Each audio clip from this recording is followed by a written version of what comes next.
Hello, Internet. This is ProduceCast, episode 2, where we will be covering Produce 48, episodes 3 to 5. So that is we're covering where we left off of last time, where they got performed Nekoya, and so we're doing the group evaluation and the eliminations. So, for those that are newcomers, though I don't know why you'd be watching the second episode of a podcast dedicated to a TV show for the first time, we will be discussing Produce 48, our thoughts on the episodes and everything, and as always, as our disclaimer is that we are first and foremost K-pop fans. So again, please feel free to leave any comments if you have anything that would educate us on the 48 group or any of the specific members that we mentioned. But yeah, our first episode got a pretty good reaction to. We had something like 800 views in like a couple weeks. So 800? Yeah, only a week. I only saw up to 6. Jeez, like 10 days or whatever from when we're recording this. So yeah, I'm pretty happy with that, and we got a lot of interaction. I love we got a lot of interaction between K-pop fans and 48 group fans. Specifically, we got attention from, I guess, our doppelganger, or our opposites on the 48 group side. We somebody contacted us from 48 Talk and saying like, oh, we love the podcast, and they were interested in seeing K-pop fans reactions to the AKB members and everything. So I just put it out there. I'd love to do a collaboration with them and just get, I guess, maybe like exchange thoughts on what they think of like K-pop and the Korean members, and I guess we'll give our thoughts on J-pop and the Japanese trainees. And it's awesome that I still think it's awesome that we're able to like bring together both fandoms in this sort of way. So now with introductions out of the way, I'd like to introduce my co-hosts for the evening. On the far left, we have Jacob Burrett, who is going to do a new sticking with last names. Yeah, we're doing the Jacob episode 1 of the podcast. He's gonna do his brand new shtick. All right. So hashtag no blow note. So instead, in the Japanese spirit, we've got a haiku, and I'm gonna read it in a horrible American accent for your listening pleasure. Tamashi no Shizuka ni Utsuru Kikumi Kana. And in English, that is, as I view chrysanthemums, my soul and heart are gently enticed by the floral spirit. I mean, beautiful poetry. It's basically like you're just reading from Blow Note. Yeah, basically. That's why it works perfectly. Japanese haikus and Tablo's emo, like, sayings are pretty similar, so. Dude, I swear to God, I'll find it one day. In the middle, we have the self-proclaimed biggest IOI fan in the world, Nathan Swisher. I mean, at this point, it's just true. It's not self-proclaimed anymore. Because I know how to make the devil cry. Break him down, looking in my eyes. That's what I'll do to you tonight. It's so partially related to Produce. Very right. You just wanted to pick something from. Hey, no shame. You know that video, the English version of Bad Boy, almost has 4 million views already. That's ridiculous for a live stage. Dude, that better be the bonus track. It better be the new album, or otherwise I'm gonna riot. I'm gonna go to SM, and I'll just protest until I have to go to school. One man picket line. It's gonna be the Korean version of Cookie Jar. I imagine. No, please. I just want Bad Boy. I'm okay with the Japanese version of Cookie Jar at this point. And I am Andrew Lee, and I have 3 things.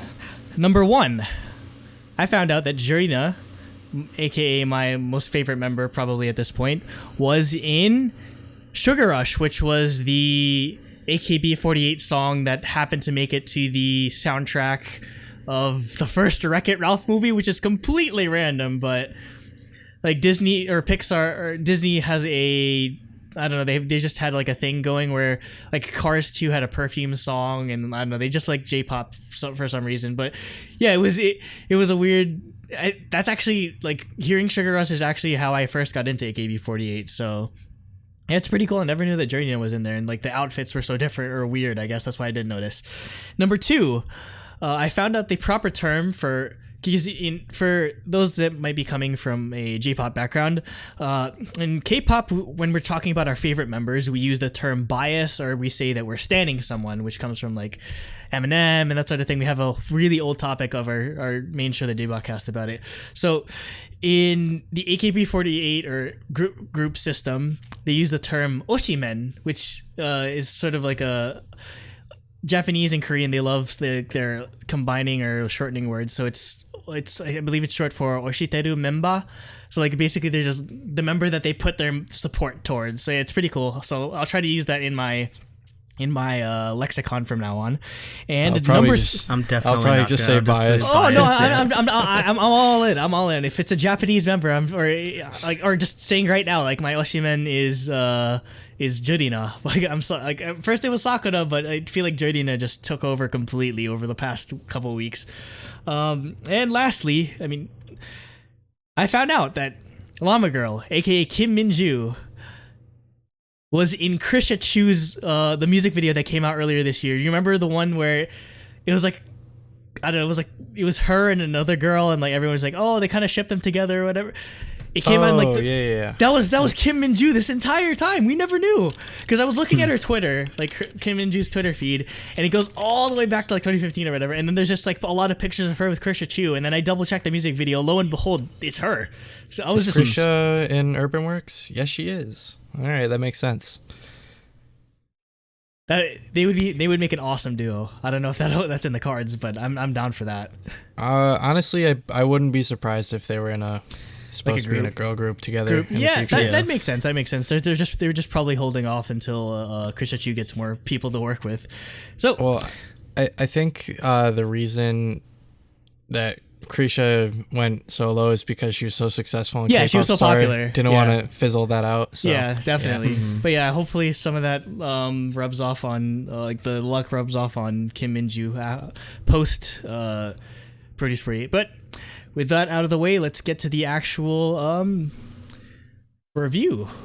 Woo. So we're picking off where we left off with episode 3, which was the beginning of the group evaluations. So basically, they're running it almost the same as how they did it in the previous seasons, where you get to pick groups, and obviously the person that gets center, which was Jurina, gets to pick their members and everything, and then afterwards they pick it from like a lottery machine or whatever with ball, like the random ball. It's kind of weird.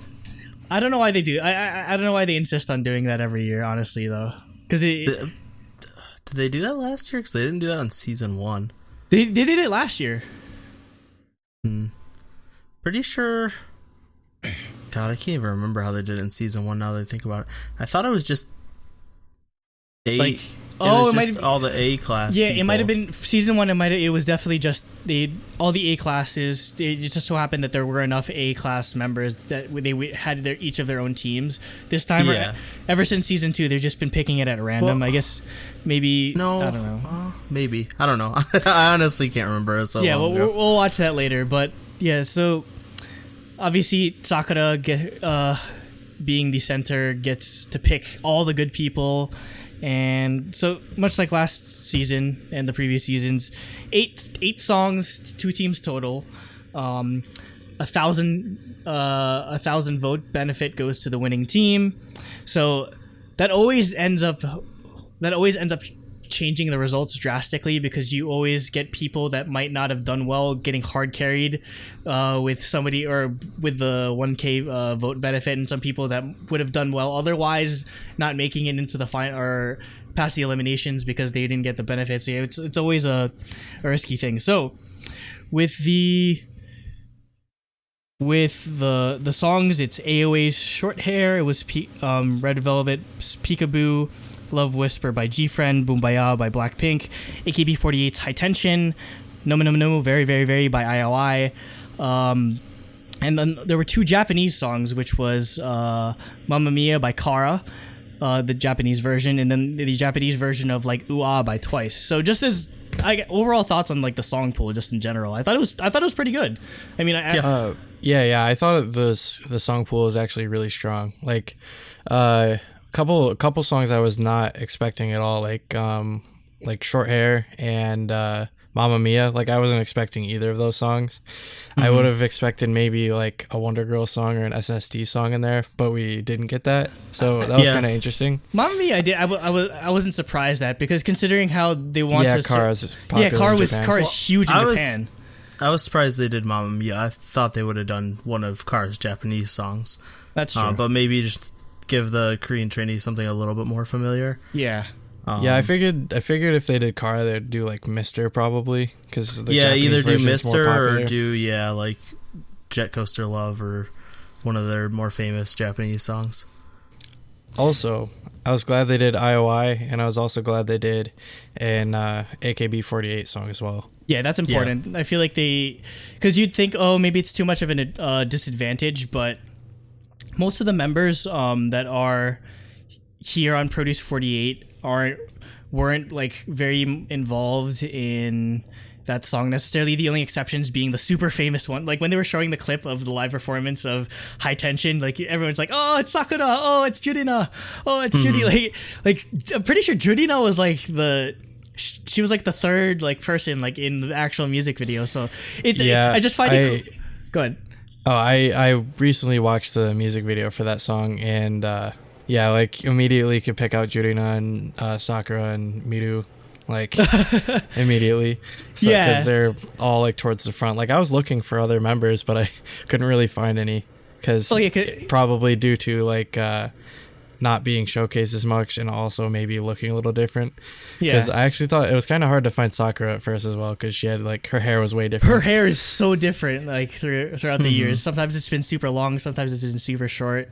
It's sort of like shoulder length now, which isn't as short as it used to be. But though again, going back to my point is that like a lot of people, it wouldn't be an unfair advantage because a lot of them weren't involved with the song necessarily. Though I'm not one that necessarily believes in the Mnet conspiracy theory bullshit all too often, but it's very coincidental that people like Jinny Park didn't get a Blackpink song, Icheon didn't get Twice, or like, so like a lot of. I mean, it's always interesting how the group people that might have been in like previous shows or might have some relation to like some of the groups, they never get the song. I just find that interesting all the time. I don't think it's like that much of a deal, like big deal. So yeah, obviously, so how they determine the song, who gets each song, is they do a race, which is always a mess because obviously you get some people that are slow. As China. Yep, not as bad as China where somebody got hurt.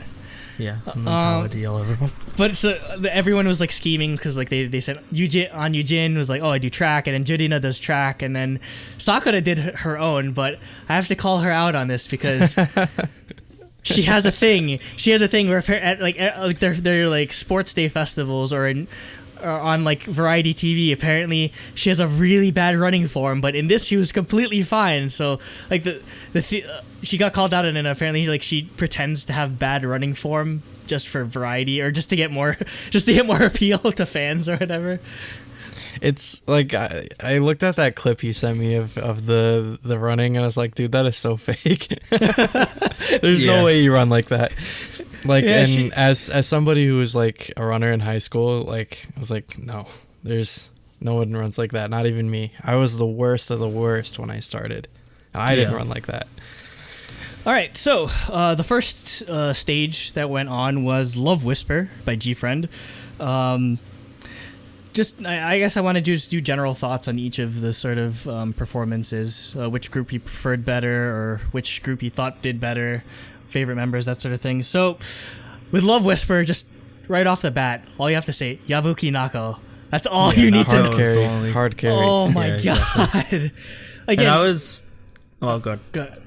Like, I feel like a lot of the K-pop fans sort of they kind of went in with the mindset that like, oh, maybe like the Japanese trainees or the Japanese members aren't going to be as good or going to be as talented. But well, I feel like, and I'd say in our defense, Mnet didn't really make them look very well. Yeah. Which, I mean, there isn't much you could do because to begin with, you know, they didn't have the same training, so there's nothing you can do there. But like after they were actually given some training in proper direction, like a lot of them have become way better than they already were. So like I can't wait to see you know, like where they're able to get when they go back to Japan after everything's all over.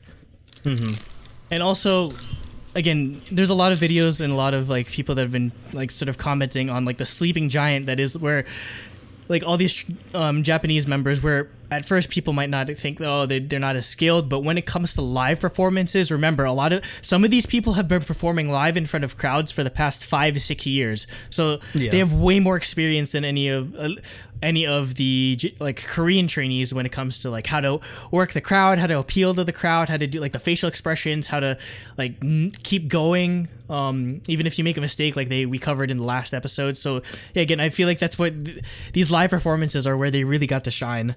Yeah, especially again going back to Yabuki Nako, her vocals were just ridiculous. She was part of Team 2, which consisted of Kang Damin, Kim Na-young, Yabuki Nako, Yoon Eun-bin, Aramaki Misaki, and Kurihara Sei. So, yeah, again, you wouldn't really think that they would give a Japanese trainee the main vocal, and lo and behold, she kills the whole song. Yeah. It was awesome to see her do such a great job, and then on top of that, I don't know how you wanted to structure that, but on top of that, to be recognized for it. Yeah, definitely. Like, I was worried that it was gonna be I was really surprised just in general for this season that I felt like the teams that deserved the win got them a lot more than it usually happens. Because in the first couple of seasons, there were definitely times where a group that had more popular trainees won, even though the other team did a much better job. So yeah, this season I just based on the teams, I was expecting Team 1 to win because of popularity. But I also wasn't aware of how popular Nako was as an AKB48 member. Is she AKB? Whichever one she is. HKT. Yeah, she's HKT. Yeah, I wasn't aware of how popular she was. So like that also surprised me, but yeah, just she definitely deserved the amount of votes she got. Yeah, because jumping ahead, like if you look at the vote, she got 330 votes. Like she hard carried the entire team. Like, which is the most for any person. I was gonna say, if anybody else was on the team, they would have got destroyed. Yeah, basically. Like based upon the other members' like scores. Like I was sure they were gonna lose, but then Nako's score came out last, and it was like boom, like it dropped like a rock. Yeah, because Team 1 has center is Ichikawa Manami, leader was Son Eun-chae, main vocal Wanka, Muto Tomu, Nagano Serika, and Yamada Noe, who is like super popular.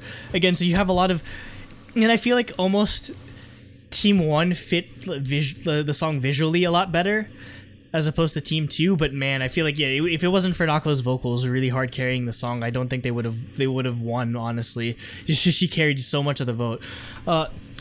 Just an interesting note on they actually changed the voting system this year, where last year they did it so that you would for each of like the songs, they'd say like, and for both teams they'd say, oh, do you they'd announce like a member's name, and then you'd vote either yes or no, or abstain, or yes, or abstain from voting from them, and then you could you could vote for multiple people. But the problem is that a lot of people, if they felt that somebody that was threatening their bias or like their main bias was in the same group as them, they would abstain. Like people would boycott voting in certain parts, so it ended up being a mess. So I think this voting system is much simpler, where you just voted for the person you liked regardless of either team, because that's probably the best way to do it anyway. Honestly, I don't know why they did that in season 2, because it ended up being such a mess with the whole boycotting thing, or like people that we fans of Daewoo would just boycott like so and that sort of thing.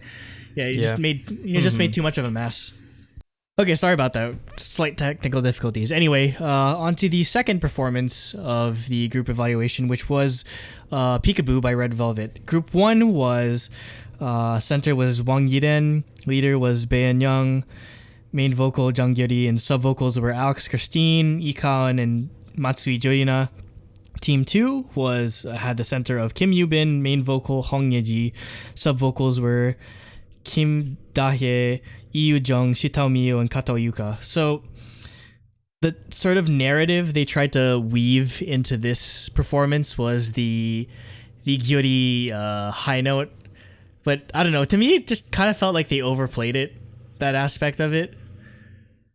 Wait, Peekaboo? That's what they're gonna do. Like when she was like fine, like it wasn't bad. You know, I listened to it and honestly I wouldn't have noticed that much if they didn't point it out. It wouldn't have come up unless they kept playing fine like 100 times across like 2 or 3 episodes. So it wasn't. Yeah. I don't know. This was such an interesting situation where I felt like even though Gyuri messed up those notes, because she backstory or like side note is that she like her voice wasn't in the best condition of the day of the performances, so that's why she was having trouble hitting the notes. But I feel like besides that, Team 1 her team had a way better like vocal arrangement than I thought with Team 2. All Team 2 had going for it was Hong Yeji hit the high note way better, and honestly I think that's it. That's the only difference, because I can't really remember much of Peekaboo Team 2's performance other than that note. Whereas in Team 1, like Alex Christine had surprisingly good voice. I think Alex Christine is good. I just like people keep overhyping her so much, and a lot of people think she's a lot more popular than she is. Oh no, she's popular because she's American, so that's why. Yeah, but here's the thing, like she's not the only American that's even on the show. Like Ko Yoon-jin is on the show, but that's true. Like international people are even talking about her. That's because she has a Korean name. Yeah, she has a Korean name. And I mean, also just Judina surprised me because again, like the 48 groups, they don't rap, and they made Judina like have a major rap part in it. So I was surprised with how well they did it. Nate, thoughts? I was actually surprised how little focus there was on Jorina and Khan for this. Like, they both got, like, sub-parts, and then during the, like, just even during, like, the videos, like, preparation, they got, like, almost no screen time, which just really surprised me, because they're both so popular. Yeah, most of the focus was on, like, it was, like, Gyuri, it was Jung Gyuri and Wang Yiren, like, fighting over, like, I think Meiji Lee, like, oh, Yiren's better center, but Gyuri wanted to center, but she also was main vocal and that sort of thing. Yeah. Yeah, I think that's definitely the case with the camera work. Was they're definitely trying to highlight the, I guess, center drama between Gyuri and Iron. Yeah, definitely. And that kind of just lost God and Jorina screen time. Yeah, I think that's just a general thing. Maybe it was, and this was, keep in mind, this is before anyone knew that she was going to drop from Produce 48 due to health issues. So yeah, you'd think somebody that won the election would get a lot of screen time, but no, like Sakura was getting way more screen time than her. And then Gon was number 1 leading up to this for every episode, so like other than episode 1. So some of they'd want to give her more screen time too. Yeah. Some of the feedback that I was seeing on like Reddit and other places, some people think she was kind of boring, but I don't know. I think that's also she might have just been quiet or stuff, like there just wasn't much to show. I don't know. But I mean, she's definitely the most prepared, I feel like, out of anyone on the show, honestly. She's having debuted and performed with After School for so many years. So, I mean, I guess there's not much drama to show out of somebody that can probably knows how to prepare for something like this. Honestly, like Karen is like surprisingly like squeaky clean. Like every time they're showing something, it seems like it's gonna be drama. She just faces it with a smile, and it's fine. Yep. Well, I mean, because she's been through hell already. I mean, she gets enough of it at Pledis, so I'm sure none of this is any sort of shock to her. Honestly. Yeah. I mean, I don't know. I feel like because of that reason, like she handles everything so well. Yeah. Like that's one of the reasons why Gun is easily one of my favorites. Yeah. So yeah, it ended up that Team 2 was the winner because obviously there was no mistake when it came to the high note. But again, I feel like you'd think with the power, like Gyuri has a decent enough fan base. There were a lot of signs for her in the crowd. Obviously, honestly, I think she easily had the most in the crowd. Like all I saw was everyone John was Beauty, screaming. Everyone was screaming her because she's well known off of she's in Idol from his school. 9 in idol school. So yeah, she was probably like the person that a lot of people were familiar with outside of like Gon. But yeah, because I mean, I'm sure Produce, like especially the female seasons, have a lot of overlap. Yeah, in the fan exactly. base. The people that are watching Produce are the people that watched Idol School. So Yeah, definitely. So, I mean, I wasn't as mad. I can understand why they gave it to Team 2, but yeah, I'd say both teams did all right. I just felt like Team 1 just vocally did better for me, and even visually, because like you didn't like with as the center. I thought Jacob thinks I'm crazy, but I thought she looks like Yeri. Honestly, when I look at her, at least in the I outfit, need to rewatch it because She looks nothing like. I'm Yuri not to me. crazy. I swear, she looks like her. Like maybe because she was doing all the parts. Edon just looks like some kind of Chinese princess. Like, I mean, because people comparing her to Chewie, but I don't see it, honestly. I see it more with Kim Minju, which we can get to later. But the next performance was Short Hair by AOA. Team 1 consisted of center was Takahashi Juri, leader Kim Si-hyun, main vocal was Jo Yuri, sub vocal Koji Mamako, rappers were Yoo Min Young and Kim Min So. Team 2 center was Imada Mina, leader was Lee Si-yeon, sub vocals are Hasegawa Rena and Matsuoka Natsumi, and the rapper was An Ye-won. For whatever reason, all the YGK Plus members they're just like rapper. That's literally all they know how to do. Maybe it's a YG thing. I don't know. it's probably because they hear YG. They're like, oh, you're probably good at rapping, so here you can do this. I mean, maybe they're just like, oh, I'm not good at singing. I'll just rap. Yeah. So Well, I side note, honestly, Oh, go ahead. well, I was gonna say honestly, I feel like it's because it's more like the other members are just like, hey, you're from YG, so You should rap. yeah. Side note: she looks nothing like Yeri. You're crazy. Yeah. Oh, come on. I'm not crazy, She I does swear. not. I just watched the fan cam. She looks You're out of nothing your like mind. Yeri. Anyway, again, another situation where I'm surprised at how good they're integrating the Japanese members. Because again, Takahashi Jody got the center role for Team 1. I think just in general, I'm glad it didn't, both with fan voting and I'm glad with like picking of teams, it didn't become I'm gonna pick all the Korean trainees or I'm gonna pick all the Japanese trainees. There's a decent mix of both on these teams. But I guess what was the most memorable about either of these performances for you guys? For me, Takahashi Juri actually stood out a lot in this. Also, another thing is like it was a really close match between them both. Like I couldn't really after watching both of them, I'd say they're both on par. I would have sided with Juri's team personally, but either way, I thought it was a good match. So Yeah, I think I pretty much exactly what Jacob said. Like, Jury definitely stood out for me the most, and I thought it was pretty close. And the nice thing is that because she, much like a lot of the other 48 group trainees, they were struggling a lot with the choreography, but they got it down surprisingly well. Again, they got it done pretty quick because I think the turnover between each of these, like practicing and then actually performing it live, is like a week or two maybe at most. Yeah. So she did a really good job. Also, Jo Yuri, who was the main vocal for Team 1, hit an incredible high. And she completely redeemed herself because remember, she went from A to F in the reevaluation. So again, she totally redeemed herself through this performance. So I was super happy about that. Another side note. These stages made me remember how much I love this song. I mean, I forgot all about that song, to be honest, for a while. It wasn't my first choice when it came to AOA. I thought they would do like Heart Attack or I don't know, something else. More I would have gone for like a cat. like I could see either of those songs. But Short Hair. If the choreography would have been great. Oh, and the other reason Although, then again, all right, I'll be done in 1 second. The choreography for Short Hair actually was pretty great for something like this, anyways. So Again, it's so unique to see like a lot of the Japanese trainees do this sexy choreography where they're just so, the choreography they do with their respective groups is so different comparative to what they do in Korea. I think Gotomoe was explaining it, like, or no, I think it was Judy. She explained it so well, where like it's just like a very simple, and like they just like do a lot of like hand motions or whatever, whereas a lot of Korean choreographies like involves your hips and a lot of motion in that sort of sense. Yeah.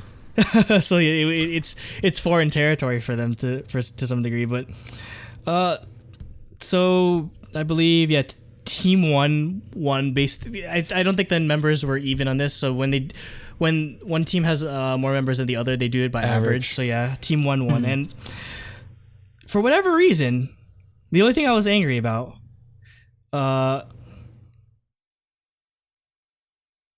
Judy only got like 50 votes. Yeah. I don't know why. Like, because isn't she pretty popular in AKB48? But like everyone, like Jo Yuri, because I guess just Jo Yuri hit the high note. She had like 152. Koji Mamako got 120. Like I don't know why she didn't get that much of a voting block for her, honestly, because she's. Like Judy got second low or third lowest next to Imada Mina and Anye-won on Team 2. So I wonder if the reason why like the three of us thought she stood out the most and a lot of people didn't is maybe difference in like culture, what we look for in a performer. I have no idea. The thing is that because I found that often like a lot of the Japanese trainees that are like skyrocketed up. Like not all of them, but like a few of them, like I would have expected, because they didn't stand out as me originally. But like the Korean fan bases love them. Yeah, they just have a completely different appeal to what I guess our personalities. Yeah. I guess a lot of it is also personality, which the Japanese trainees definitely have a huge edge there. That's a huge thing. That's their job, is to have like a really entertaining personality. Yeah, because again, they're on variety shows a lot. They're interacting with fans on a daily basis, so you have to develop some type of personality for yourselves. Whereas trainees in Korea, they're just mostly focusing on getting good enough to be out there in public. Yep. So yeah, despite the voting, I mean, I'm still happy that they won. I felt like Team One was was the deserving group. But yeah, again, it's always rough when it's this close. Next performance was our first Japanese performance, which was Mamma Mia by Kara. Now, this was probably the song I was least familiar with, because I don't know, like Kara was Kara is kind of one of my black holes. This was my second most like hype song out of the whole list. I was so excited that they were doing this song. I'm surprised Andrew hasn't gone through Kara, because he could go through and listen to all the wrong versions of everything. I know, they literally have Japanese versions of every single. I think I caught them. I caught Kara at like the tail end, so I think I only got like Cupid, their worst song in my opinion. No, I was like, Cupid's not their worst song. In my their worst like recent song. Yeah, I caught. I don't think it's that bad. I agree, but I don't think it's that bad. I think it's better their than music's If You Want a Pretty. so good. Like everything else is so good that it's. But yeah, Mamma Mia is probably actually my favorite Kara song. Period. Like, was it your favorite more than Step? Step for me. I think Step is their most iconic song. No, I mean like for Produce 48. Was this your favorite performance? Oh God, no. Jeez, there's such an obvious choice. Like, what are you talking about? No. Like, anyway, groups. Yeah, go ahead. Center leader. Kim for Team One was Kim Hyuna. Not that one. Not that main Kim Hyuna. Main vocal Park Bin-ji. Sub vocals are Park Ji and Nakanashi Chiyori and Murasa Sae. Team 2 center Choi So-eun. Leader Miyazaki Miho. Main vocal Jo Sarang. Sub vocals are Shin Soo-hyun, Murakawa Vivian, and Shinozaki Ayana.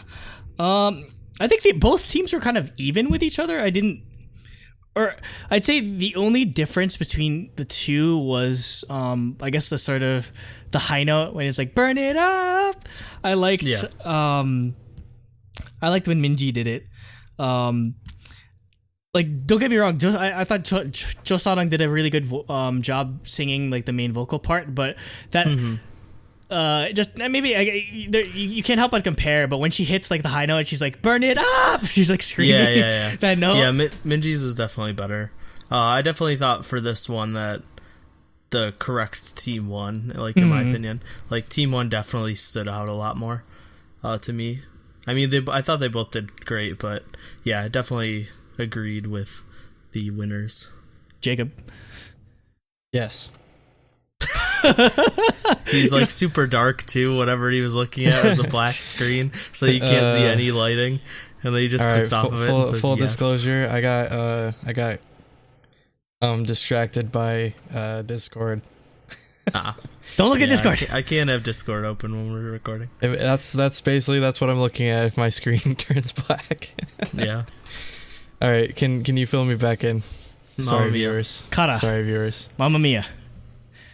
Oh, well, yeah, I thought that, both teams did pretty well. Like, that actually is a general theme with all the performances, is that, like... Rarely did you get one that was better. Well, because, like, in Season 2, like, there are some that, like, were pretty rough, and, like, in this, like, almost every team was pretty clean, even teams, like, we'll get to later, like, I wasn't expecting to turn out well at all. So, yeah. I guess that's a general theme you'll hear from, like the rest of the stages for me. Just one thing to like sort of touch on is both groups' outfits were amazing. Oh my god, I really love their outfits. The Mamma Mia styling was so good. Yeah, just like in general, like for the Kara, fingerless gloves. The fingerless gloves are so good. They really did match the outfits from the report, like from Kara. So. Really well for this one. I'm just really surprised at how well Team 2 pulled it off, because like Murikawa Vivian is like, she has like really short hair and she's like really kawaii, and then they put her in like the sexiest song possible, and she manages to pull it off even though that's like not, I guess, like her like character, if you're gonna put it that way. Yeah. Oh yeah, another Japanese trainee that stood out to me from Mamma Mia, I just remembered, was Murase Sae. Yeah, I was trying to she's make really sure I good. pronounced it right. Yeah, I liked her. And I think she's also got like what I was gonna say is she also has like unique visuals. Like she stands out a lot. So yeah, definitely. And I'd say on part of the Korean trainees, they did a really good job at singing the Japanese lyrics. Obviously, I think going both ways, you can definitely tell there's an accent when the Japanese trainees sing Korean songs and when the Korean trainees sing Japanese songs. But again, it's still pretty clear. The vocals came out very well. So yeah, I was pretty happy, I guess, with the pronunciation. Nothing was overly egregious when it came to pronunciation, just in general. Team 1 won on for this one. With freaking Murase Sae and Kim Hyuna, both had 138, which I was not expecting. I thought I would go to Minji for being main vocal, or I don't know, like Chiori. So yeah, again, they just had two hard carries on that team. So yeah, again, you kind of feel bad for the other team with Vivian and Jo Sarang, but they didn't get the benefit, unfortunately. Next stage was High Tension by AKB48, which I'm assuming is the least familiar song, at least when it comes to you guys, because you haven't heard. I think I've heard it. I heard the song years ago. It's just I didn't remember it until recently, like when we started watching the show. I've heard it a couple times before, but I like, if you had asked me to sing it before, I wouldn't have been able to. I mean, now I can, because now I'm more familiar with the song from seeing it on Produce. Yeah. And watching the fan cams and stuff, but. Yeah, I like the song a lot, actually. It's pretty catchy. I think it's a perfect song for them to pick, like, of the AKB. For the live stages? Definitely. Yeah, because High Tension's, like, such a hype song, even, like, especially live. Like, the oh, part, it's so perfect for live concerts. So, teams consisted of, Team 1 was... Center was Iwatate Saho, who actually was in she was in High Tension, like live. I'm not sure if she was in the actual music video, but I know she was in live stages. It's just she didn't get much of a focus because she was just behind a lot of other more popular members. Leader was Jo Young-in, main vocal Yoon Hustle, sub vocal Kim Daeon, and rappers were Mogi Shinobu and Nakano Ikumi. Team 2 center was Kirin-chan, aka Ho Yoon-jin. They call her. She got the nickname Kirin-chan because Yeah, she's a because I mean, how tall is she? I don't know if they have like the listing up on it. Let me check. It says on TVing. Yeah, 170 centimeters. Wow, is she taller than? Is she taller than Khan? Oh, she's taller than Khan by like 1 centimeter. Yeah, that'd make her 5'6". So yeah, or 5'7". That's pretty tall for a girl. And she's 2001. So she's not done. Yes. She's not done growing yet, which is crazy. Well, yeah, it's like she's probably getting there though. The Maknae, who's huge. Yeah. From, I forget which team. Starship? Probably. Do you mean Giant baby. One Young? Yeah, One Young's Young. 168 centimeters. Jeez. She's 2004. 2004. So, oh god. So these people are gonna be taller than me when they grow up. Anyway, continuing. Yeah. So Ho Yoon-jin was the center. Leader was Takeuchi Miyu, aka Nate's most favored Japanese trainee. Sub vocal Oda Erina. Rappers were Jo Ah-young and Kim Soo-yeon. I honestly I can't pick a favorite honestly between these two teams. Again, like that's sort of a recurring thing. I mean, maybe with when it comes to like biases, I obviously wanted Miyu to do well, but I also wanted Iwatate Saho to do good because I felt bad that this is her first time like ever being a center in anything. So yeah, like honestly, like these two stages actually stood out to me a lot because two of the members I had my eye on, Ho Yoon-jin and Iwatate Saho ended up being the centers. Yeah. So I was definitely paying attention to that. Again, like it was really, really close. Like both stages were like actually turned out really, really well, and I was happy with both. So yeah. And both of them actually, like, I think were the right choice as center as well. Like I don't know if I'd picked anybody else for either team. So yeah. Nate? Yeah, I agree. This was another one that was just, I could have gone either way. Obviously I was happy that Miyu's team won, but man, she actually no, she did all right when it came to like the voting. She only had 84, but Ho Yoon-jin had 188 because I feel like everyone loved her there. She did super well because again she's just really tall, has a nice face, and she did an amazing job as center. Again, you'd think that the Korean trainees would sort of be like unfamiliar or sort of I guess just uneasy about doing a Japanese song as like this, but again they did a really good job with it. So yeah, Team 2 won. Well, yeah, I was like they said beforehand, like their reasoning for putting Yoon-jin like in the center was because she was Korean, and that would, like, they didn't make it a lot more interesting. Yeah, because I think it definitely was a good choice because I guess you get both the Korean and American like appeal there, I guess. Yeah, definitely. So I think she could. I forget where she ended up in like final rankings or for elimination, but I think she was 22nd. Let me check. Yeah, 22. She's gonna do really well. I think, regardless of wherever she ends up, I feel like she's gonna do really well in whatever group she ends up joining or. She's Playtis, so yeah. Christine's little sister group, whatever it's gonna be. Yeah, I'm sure she's taller than like everyone in Pristine, honestly. No, Pristine's a really tall group. It's just Pledis. Pledis just always has. Is that their thing? Like they hire tall people? That's like straight up what they talked about when they come in. Because in the first season, because they had like 8 trainees or whatever. Almost all of Pristine was on season 1. Okay, and they all walked in and they're all super tall, and all the girls are commenting just like, "Holy crap! Like, why are they all so tall? Such long legs." It's like that's just Pledis's thing. All right, next is I'd say the most controversial of the stages, which was Boombaya by Blackpink. Not because we're always iffy on Blackpink, but oh man. So I'll just read off the teams just to start out. Center for Team 1. Center was Park Chan-ju. Leader was Lee Chae-jung. Sub rapper was the 15th Luna Girl, or the missing Luna Girl in Go Yoo-jin. Vocals were Won So-yeon and Kim So-hee. Team 2 was Han Cho-won was center, rapper was Kang Hye-won. Sub rappers were Chiba Eddie and Sato Minami, and the rest of the vocalists were Asai Nanami and Asai Yuka. So how this team ended up happening is obviously Team 1 they won the race and they picked the leftover group. So how that ends up happening is that you end up with a bunch of trainees who don't get picked for a team, and they automatically become a group. So Team 2 of Bumbaya ended up having like a bunch of Fs, and Han Cho-won was the only B. Like she's like the highest ranking among like a bunch of lower rankings. So yeah, just the optics of that was kind of controversial. Picking the lowest ranking. Well, not only just them being an F and D, it was also a group of mostly Japanese trainees that are really young and don't really fit the concept. Yeah, they didn't fit the concept, and it's a song full of rapping in Korean. Like, you're making a bunch of Japanese girls that can barely speak Korean have to rap. Yeah, it just made it look like they were like, okay, this is the easy prey. We're gonna destroy them.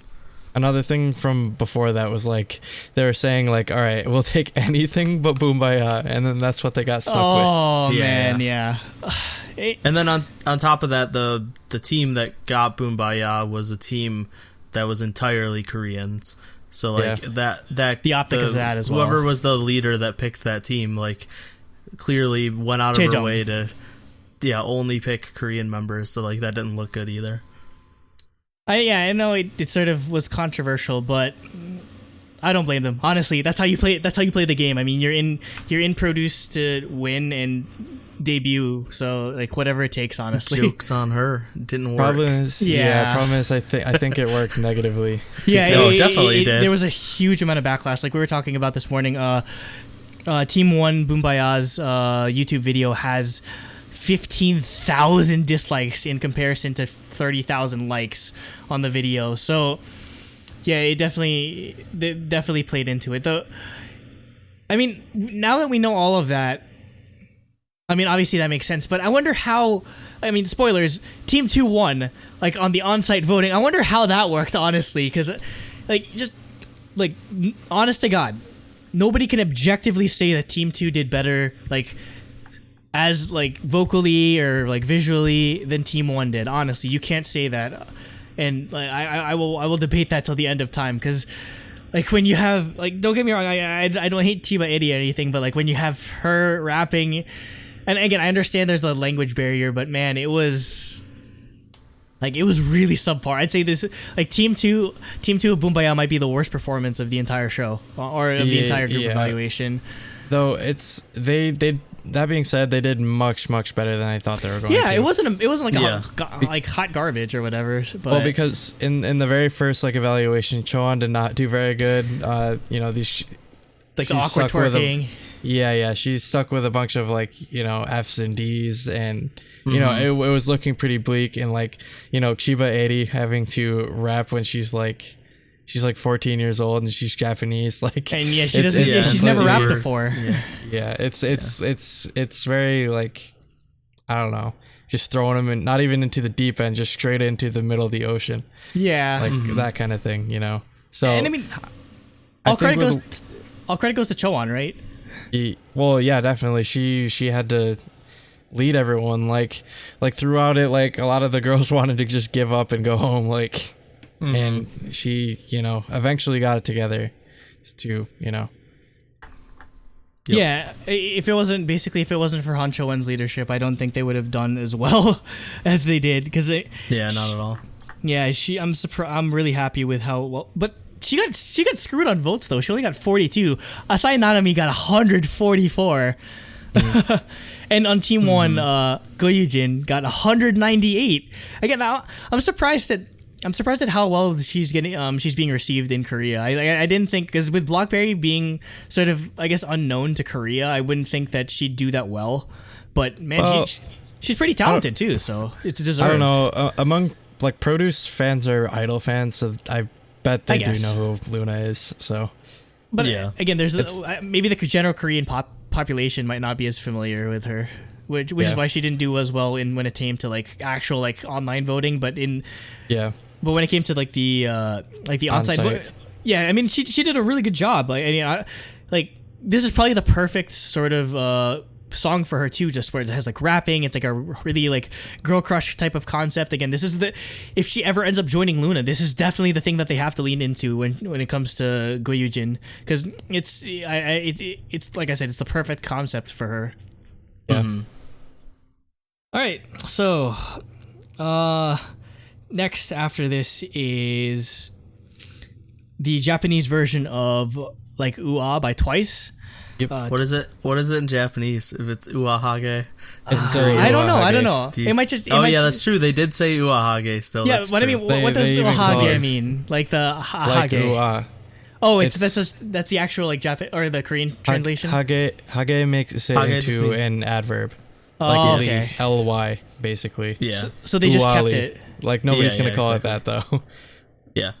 Team 1, center was Lee Sung-yeon, leader and main vocal was Park Hae-yoon, sub vocal was Kim Chae-won, and Goto Moe. Rappers were Hwang So-yeon and Kim Do-ah, who's super popular for whatever reason. I don't know. She hasn't gotten that much screen time, but for whatever reason, she has a huge fan base.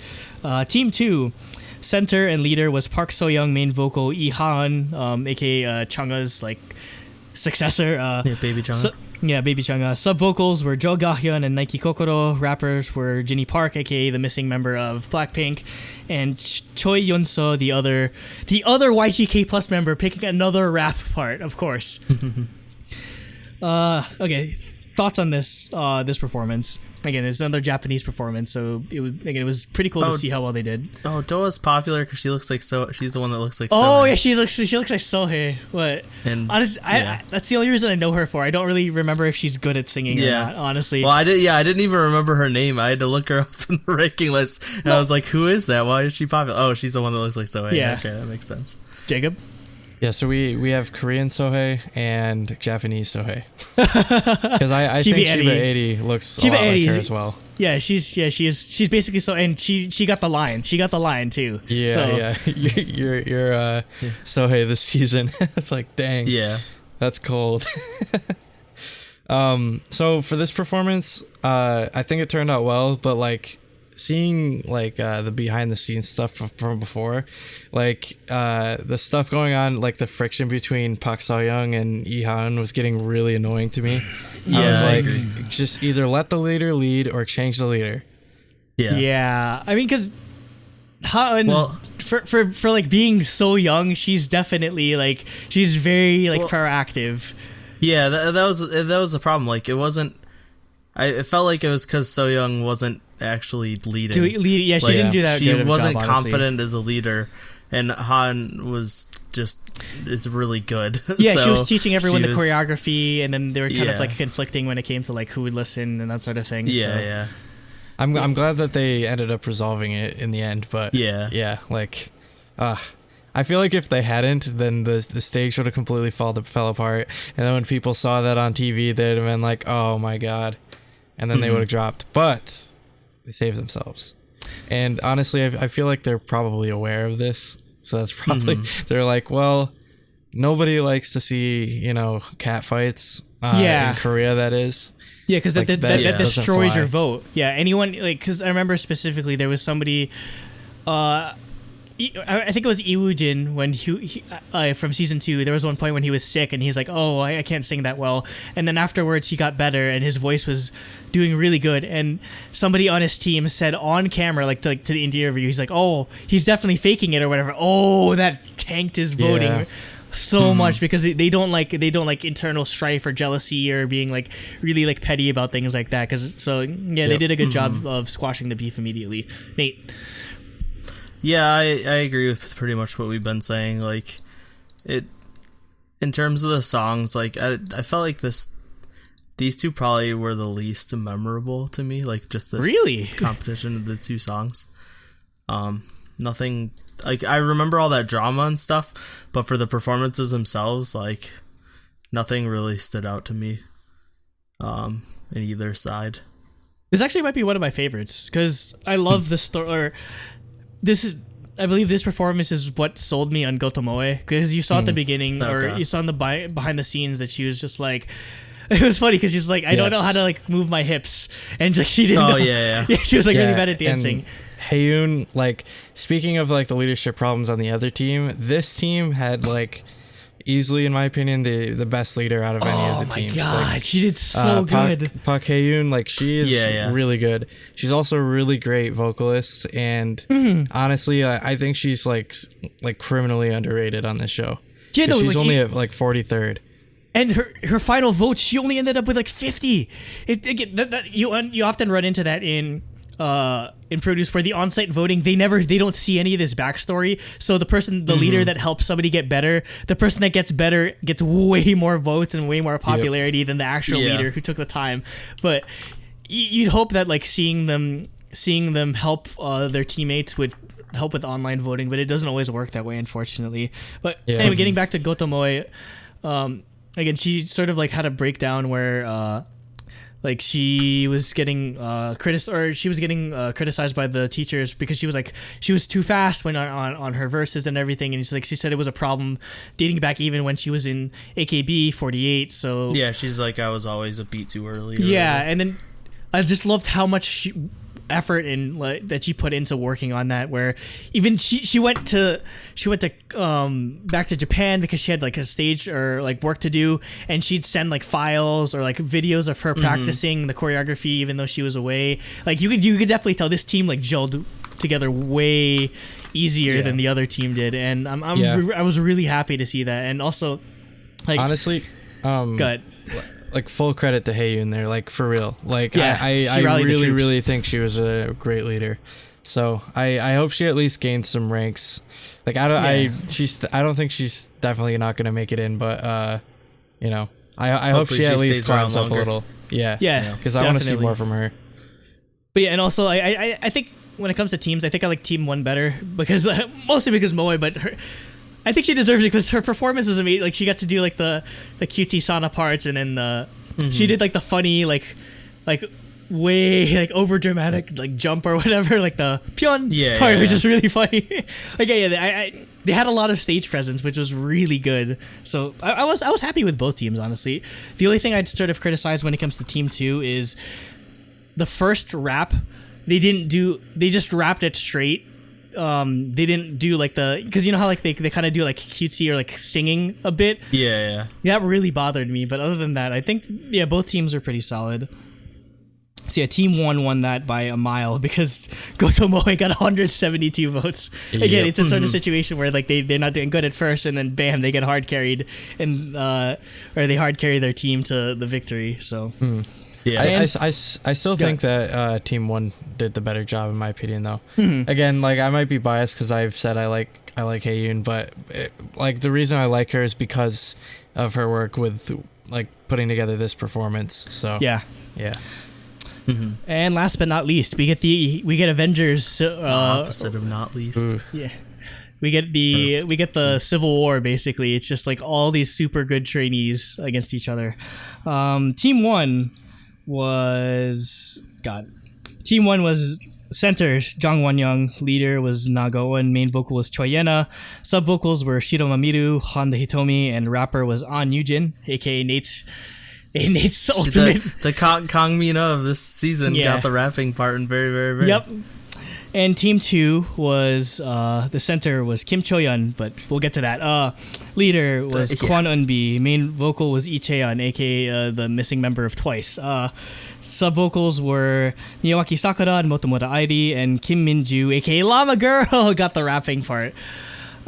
Nate, I'll just let you go. I'll just let you gush about it. Yeah, I mean, so yeah, obviously I was like really happy that Eugene got very, very, very, and then also that.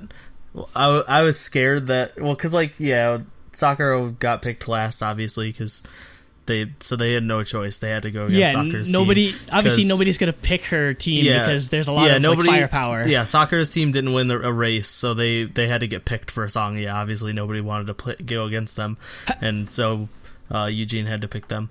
But in terms of the song, like I guess Do we want to start with all the drama for Team 2? Okay, I guess I can go before we actually talk about it. It's Team 2. It's Team 2, but they went first. But they showed them first because it had Sakura in it. So it was confusing. I I believe actually no. You know what? They didn't necessarily have a center nailed down when they were like going over the I guess the song, and then they did it by vote, and Kim Minju actually won, but she was too shy and said I didn't want to be center, so it was between Choi, or they gave it to Choyeon. Then during their I guess like the performance check. Yeah, one of the performance checks. They said that they didn't like Yeah, Bae Yoon Jung said that like Choyeon just didn't work at all. So they changed it to Sakura. But then that caused Sakura to have to rap in Korean. Yeah. And she was not confident at all doing that. Yeah. So then during the stage performance check or whatever, it just was a complete mess. Mm-hmm. So yeah, she broke down crying and stuff and wanted to switch it back to Choyeon. And I think they got it together well in the end. I think it did work out well. In terms of like Eugene's team, there was like no problems at all. It was just like smooth sailing leading up to the performance because they just fit it so well. Wait, who was the leader for Eugene's team? Was it Eugene? Not going. No, she wasn't the leader. Going of our RBW. Oh, I was gonna say either way, she's like, I think she does a really good job of just getting along with everyone generally. Yeah. So she's very happy-go-lucky. Good vibes. Yeah, I think, for the performances, I think both teams did amazingly, but like bias aside, I think like Eugene's team deserved the win just because they fit the song way better. Like if you look at Cheon and like Eunbin are like much more like powerful dancers, I guess, and like where everyone on Eugene's team just fit that like the visuals and that style of song really well. Like pretty much anything with Choyeon, it's just not fair because she's like, there's a reason why she calls herself a happy virus. Like she's born for these type of like cutesy girl group type songs. And then you have like Wanyoung and Eugene who are both like younger, like just really happy, hyper, like idols that just fit this cute, hyper song really well. By the way, Wanyoung was like perfect as the center. I think she was definitely the right choice. Mm-hmm. I might be skipping ahead a little, but for like the voting, like I was surprised Cheon like got completely destroyed, which is so dumb. Because honestly, I really think she stands out the most out of almost anyone on the show in terms of talent and stage presence. But she was a way better main vocal than Choyeon was. I mean, I get it. Like Choyeon fits the song better visually, but when it came to like the vocals, like oh my, you would Cheon's mostly known for her dancing, but her vocals were incredible too. Yeah. Also, I forgot we totally didn't mention Miru at all. Oh, Shinema Miru fit it so well. Oh my god, I'm in love with. I know. Yeah, she fits these type of songs perfect. Like there's a reason like she's super popular when it comes to getting despite being in NMB, she gets picked for a lot of AKB songs or singles. So there's a reason for that. Jacob, your thoughts? Overall, I think both stages turned out really well, but I agree with Nate that Team 1 deserved the win here. That being said, I was kind of uncertain like before voting who was gonna win because like that's how close it was. No, I didn't know. Team 1 had whatsoever. Team 2 had really popular members, and you had center. Yeah, like Avengers, exactly. Avengers teams, Yeah, exactly. I thought that Sakura's team would win, but I was glad they didn't. I'm not nothing against them, but I definitely thought it fit the other team better. Has the center, or has the person that won the center for like the group, like the Pick Me song, ever lost group evaluation like this before? I honestly can't remember. I did so long ago. I don't remember who won. I don't remember if Yu Jung's team won or not. Because you think it'd be a lock basically, because the center for Pick Me always gets the most exposure, but I'm pretty sure. I think Daewee won his whatever group he was, because he was in the. I don't know. Because Daewee did that's when they did BTS. God, I forget which song, but Spring Day. not Spring Day. Not Spring Day. One. I could have sworn they did Spring Day. They did Spring Day, but it was later. Oh, that was for the vocal performance for round 2, I think. Yeah, I was gonna say I could have sworn they did that song. Yeah, I'm looking it up. You keep talking, anyway, I'll figure it out. My thoughts on this was obviously I had to root for my llama girl, and I'm sad that she didn't decide to become center because I feel like she would have been a perfect center for that group, honestly. No disrespect to Choyeon, but I feel like just mainly because she looks like Jui. So I feel like Jui is a really good visual for Twice. So I feel like she's sort of a similar situation. Yeah, again, I already talked about how much I liked Cheon's vocals way better than Choyeona, and not to discredit Choyeona, I liked her too, and Choyeona's personality fits so perfectly with this, which is again why I think Team 2 won. But yeah, it was definitely close, and I'm obviously not happy that Minju didn't get the benefit, and same with Sakura. But I think in the long run, this might be good for Sakura because I don't know if you guys remember, but like in season 2 with Daewoo, he got a lot of hate early on because I guess with how they were sort of promoting him is like he came off as greedy, and again, remember he almost didn't make the final group. He was the last people in. So this is probably going to reset the hate for her, probably because she took a loss this early. So hope this will probably cement her status in the final 12 more securely. Good.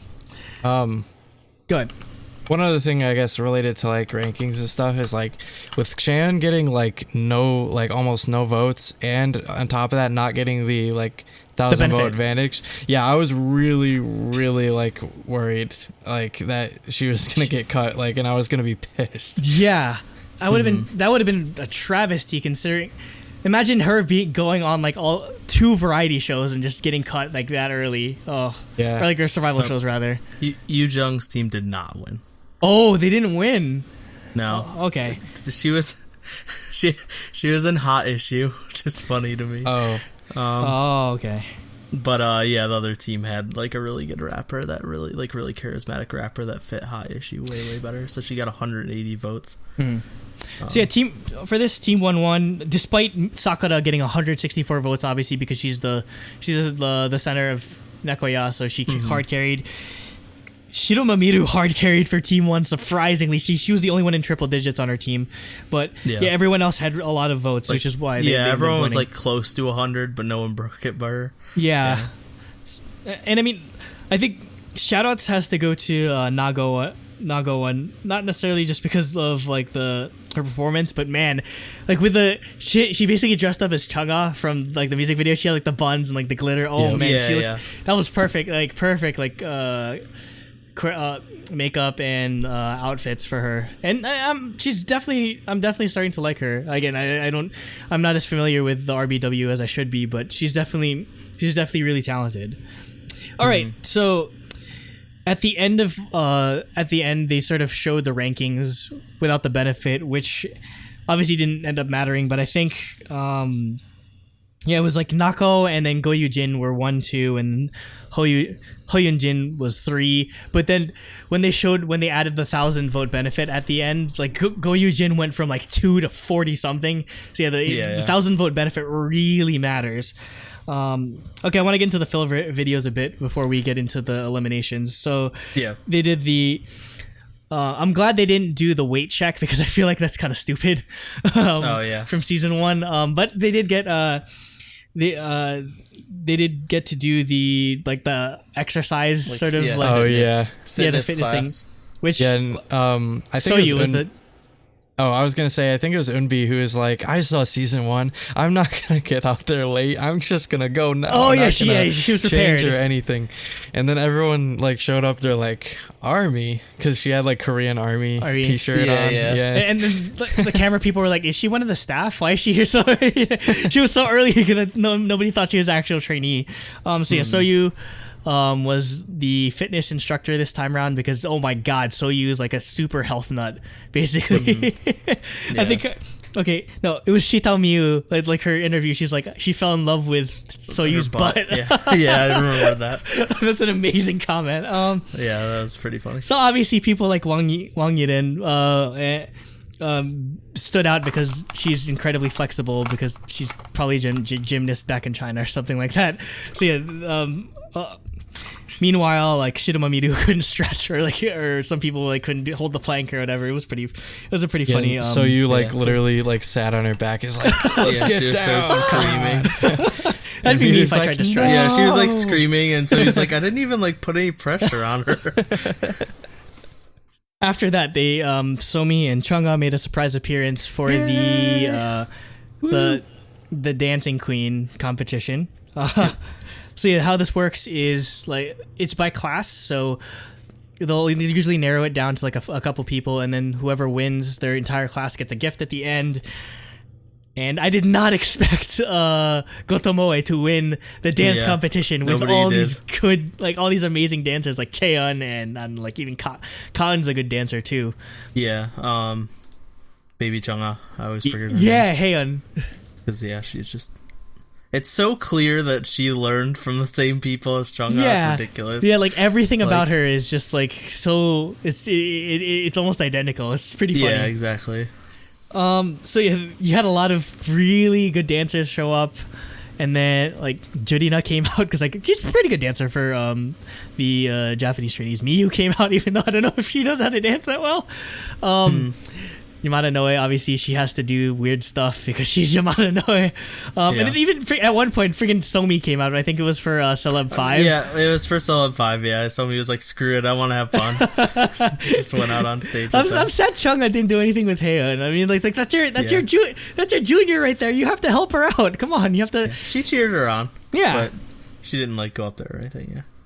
So, so Gotomoe ended up winning it. And their entire group the entire class C got like lipstick and lip gloss and all this like really nice stuff. But the thing that touched me most was that when she won, one, I didn't know that she knew how to do the dance to Nine On. Two, Jurina was crying because she's like, that's my babies. Like, yeah, she was like, yeah. Jurina's basically like the mom of all the groups because she's the longest tenured. Been around definitely. for so long. Yeah, she's been around for like almost she got her first center like almost a decade ago basically. So she's been around for a while. So just I guess to see her, I think they filmed this like after because they still had their class shirts and everything. So I filmed that. They probably filmed that right after. I think they usually film that. Yeah, like right after like the grade it's in evaluations. It's in the same stage as when they choose a center. Yeah, so they definitely did. They'd probably just do it all at the same time. Yeah, so I guess with Jurina, she was probably thinking like, oh, I guess like she was worried about the Japanese trainees, but to see them get recognition, she was just like, that's my babies. And I mean, I feel that too. I'm glad Gotomo. I'm glad like the entire like fifth or the entire like section of this show was just like her coming out party because again, remember. We couldn't hear her singing voice because she was sick with a pollen allergy, and then she's been blowing everyone away. I feel like when it comes to just her personality and just how far she's come as a trainee.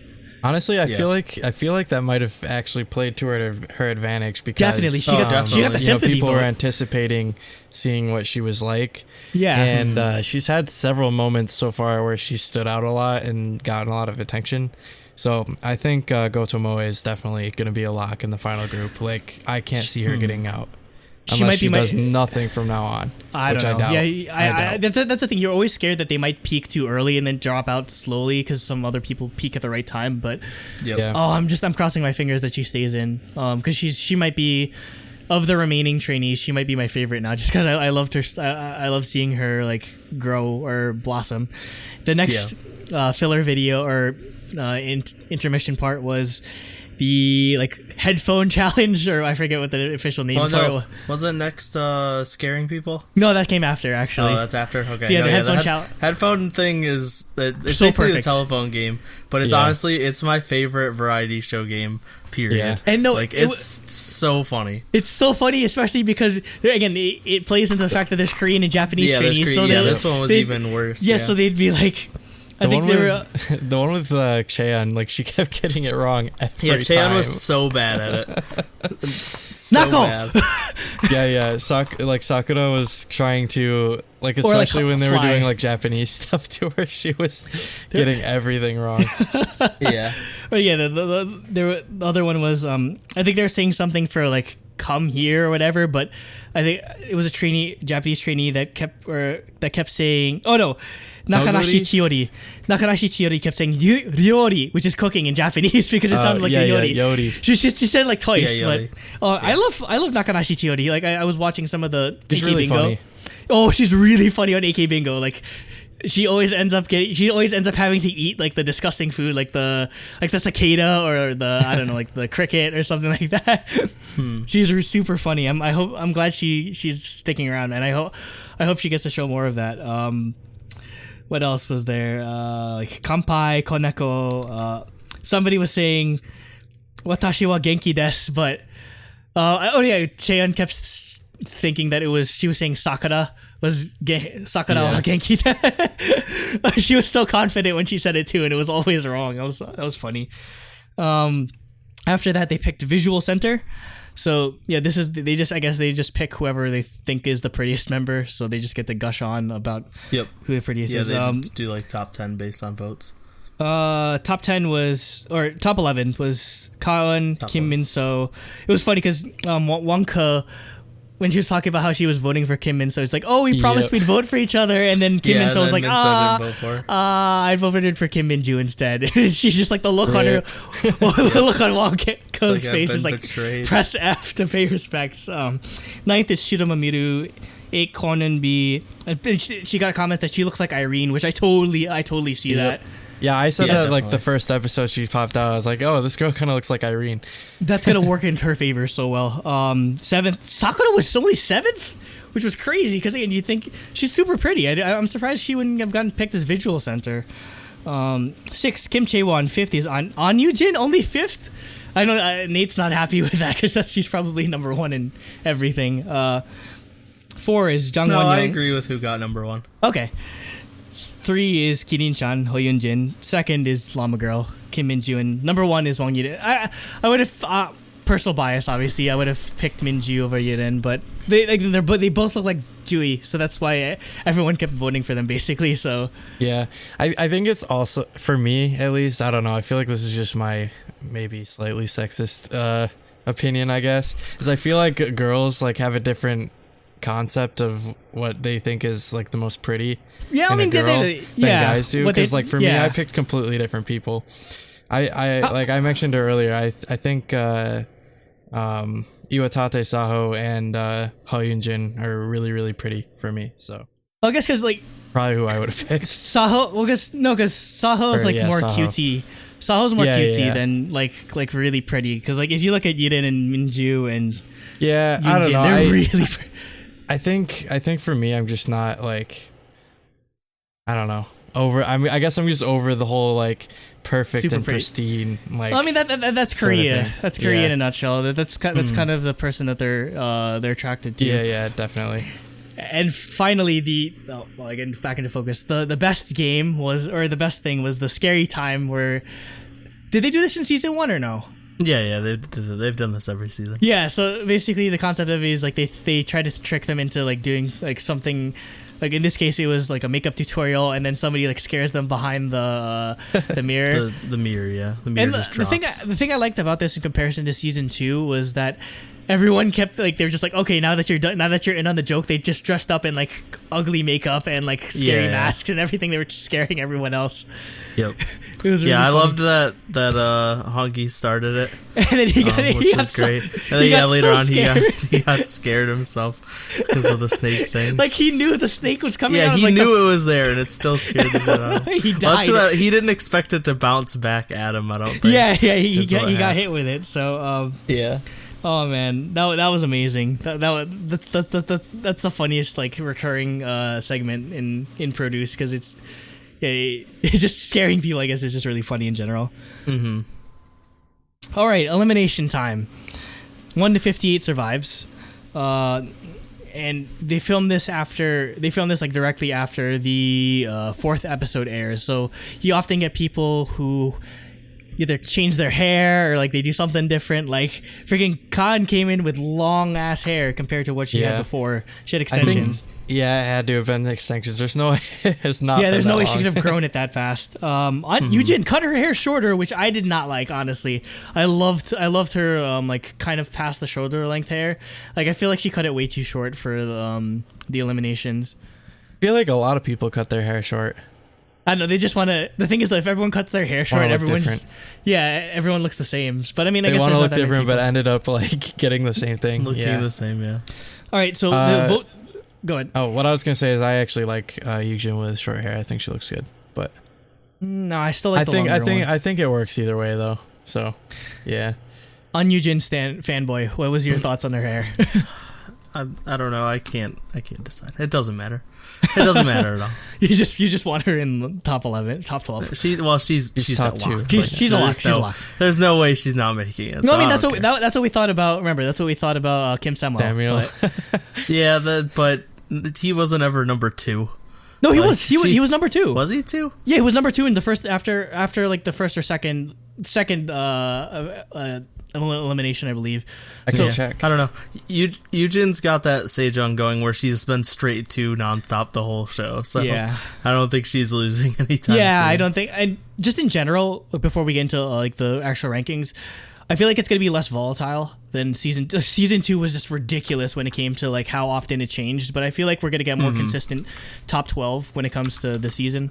Maybe it's because it's more Japanese trainees, so there's I don't know, like it's lesser known, or maybe it's because it's girls again. There's less rabid fan girls who are just like super dedicated to just getting the prettiest boy in, not necessarily considering talent. But I mean, we were all happy with the final 12, but we'll get to that later. So the total vote count was 14,718,724, which when they did the math, that's like 3/10 of the entire country, which is insane. But and then it's funny to me because after watching China where Miki in first place got 80 million votes. Dude, like they were all no one got a million votes here. No, yeah, it was insane the amount of votes in China. It was in the.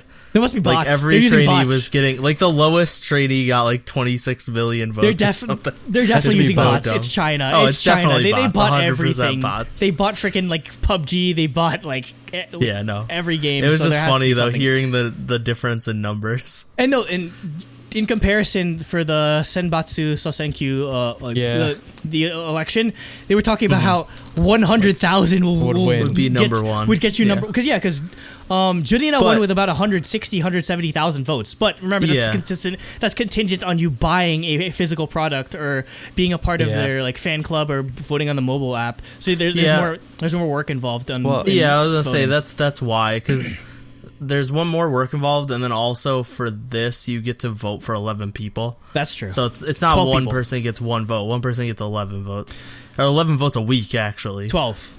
Or 12 votes a week, actually. Yeah, sorry, which is crazy. I'm so used to 11. You're the fact that they changed it to 12 it just feels wrong. Yeah. But you get 12 votes a week, so obviously the numbers are going to be a lot higher. And again, once they come down to 1 vote a week, that's when you see a lot of people just drop off because it's so hard to justify voting for maybe somebody that might be good on personality like a Yamada Noe, when you want your like the bias that you think is really talented and deserves to be in the group exactly.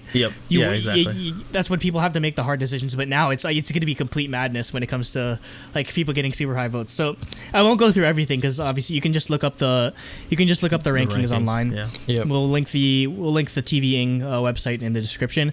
So I guess I'll just go through like each of like the groups from that I thought was notable. Park Min-ji ranked 54. MND Park Min-ji. She was the one that was from season 1. Yeah, season 1 of Produce 101, and she didn't make the cut. I'm glad she made the cut this time around because she definitely improved. That was a really nice story. Let's see what else. From 50 to 41, let's see. Choan 47th. Again, I was really, she definitely deserved to make it through the cut, honestly, because again, like what she did with Bombayat's team too, she definitely deserved it for leading them. I think the behind the scenes footage and stuff is definitely what saved her. And because I don't even think it's because she's from Cube. I think it's legitimately because of behind the scenes stuff from episode 4. Ran her team. Because it was because people who watched the episode are the ones that are voting online, so they saw that. So I think that definitely helped her. Because she was in like 88th before that, I think, right? Yeah. She was super low. The raw she was 88th performance stuff. So which sucked, but she definitely has a chance to prove herself now. She jumped 41 spots. That's crazy. Speaking of people that jumped like 45 spots, Wong Ke from How Entertainment went from 90, like the 90s, to 45, and I felt bad for her because she was the main vocal of Love Whisper Team 2, and there was she had a lot of pressure, and like she started crying, and she ran into a closet and started crying because there was a lot of pressure on her, like to do main vocal. And I'm glad she did well, so I'm glad that she made it through, and I'm glad that all the How Entertainment trainees made it through. I know like they didn't end up being as great or in the long run, but like I feel like they're definitely talented enough. And obviously they're going to be super popular. Obviously, having done Celeb 5, I feel like that's probably the most iconic. Yeah, they became the meme. Yeah, meme group. Yeah, it's they had the most iconic performance of like the did first all evaluation. Did all 3 of them make it? All 3 of them made it. Yep. They mentioned that. Yeah. I knew 2 for sure did, but I didn't realize all 3 did. Speaking of Celeb 5, when they did the dancing competition, and then. Did we already talk about how Somi came out and danced with them? Yeah, Somi we came did. out. You must have been distracted. Okay, because we definitely mentioned. Because I was definitely listening that time. I don't know, whatever. All I heard was that you said that Chungha and Somi were there. Yeah. Oh no, we definitely talked about how Somi came out and danced the Celeb 5. Okay, whatever. Ranked 41st, which I did not expect. A-Team's Kim Choyeon, aka Eagle Eyes. I didn't think she'd be that low because she got a lot of screen time, especially like when I don't know, maybe I guess people didn't think she was pretty because like her eyes are like this all the time, and she dyed her hair too, so which looks nice actually. But I know she's one of my favorites. Like I don't think she should be this low honestly because she's pretty talented. Again, for her audition she had like 5 different songs, 5 different like freaking like personal like talents or whatever, and like imitations. I don't know, like she has a lot of talent in her. And like the funny thing is when she was talking like to Isunggi, she's practicing how to not keep her eyes super like wide open. Not wide. Yeah, how to not open your eyes thing, wider. Apparently. It's like how do you make your eyes less wide? Just go like this all the time. I don't think that. Yeah, it's hard. So. Rank 40, NMB 48, Murasasai-san. You had Baeyeon at 37, which was alright. I don't know. I can't remember if all the Stone Music Entertainment people made it, but like I'm glad that they got decent rankings. I will check. M&H, Lee Haeyeon, 35. Again, really low. You'd think with her being like the successor to Chungha, I guess it was probably it was probably like the struggle between her and Park Soo-young. I think that hurt both of them. But I think because they recovered that they're able to still make it. Yeah. Or maybe because she's really young, so I think a lot of the people voting are guys, and they're like, "Damn, I can't." I mean, she's not. I can't call her cute. that didn't stop. She's like a child. That didn't stop. Spoiler alert: Chiba 80 for being that's true. 11 spots above her. But I don't know. I don't think Haeyeon should be this low. Well, I mean, that didn't stop Jang Won-young from being 3rd. That's true. Yeah, that's true. Oh yeah, she's the same age. Yeah. They're all 2004 line. Yeah, but I don't know. She definitely needs to be higher up, and maybe when we get to more like dance focused songs. She's definitely gonna pick like because next is position evaluation. So you 100% know what she's picking. Yeah. Yeah. Unless she gets forced into a different one.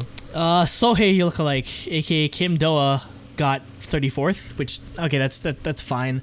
Muto Tomu got 33rd, which was really low because she got Kami 7. She got 7th place in the Senbatsu election, and for her to finish that, I guess she probably wasn't getting that much screen time compared to like the rest of the Japanese trainees. I don't really recognize her that much. Oh, really? Because she's one of the Japanese trainees that I think is the most recognizable, like her face. Yeah, face wise, she definitely is. Yeah, but I'm just saying, like, I don't remember her like much in the show, if that makes sense. Koji Mamako from AKB48 got 31st. She started at 12, but ended up going down a bit. But she was safe, and also it was nice. She made a note in Korean so that she can appeal to the fans more clearly. 30th, HKT's Murikawa Vivian. That's understandable. RBW Nagoon. Who else? Iwatade Saho only got 27th. Again, I don't think she didn't stand out as much in comparison, unfortunately, because it was her and Ho Yun-jin. So when it came to high tension centers, she just kind of it was bad. Go Yun-jin from Blockberry Entertainment got 26th. She went from getting second at the on-site evaluation to 26th. That's how much like online voting matters. Yeah, and the 1,000K benefit as well. Let's see. Isian got 23rd. Ho Yun-jin only got 22nd for whatever reason. Again, that was super low. She stayed static. I believe she's been exactly there for a long time. Well, no, week 2 she was 15th. So she needs she's definitely going to be high after. Yeah, she's going to be in that like top 20 to 10. Yeah. IBI range basically. Yeah, exactly. That actually be interesting. She'll be in the range that makes it to the finale but doesn't make it in the group probably now that I'm thinking about it, does really well. Are they going to make an IBI or like a JBJ? What did you say? JBJ? Or KBK. What did you say it should have been? KBK. Yeah, KBK. Are they going to make that with Japanese trainees? Because IBI, JBJ, KBK. Yeah, KBK. Yeah. But I don't know.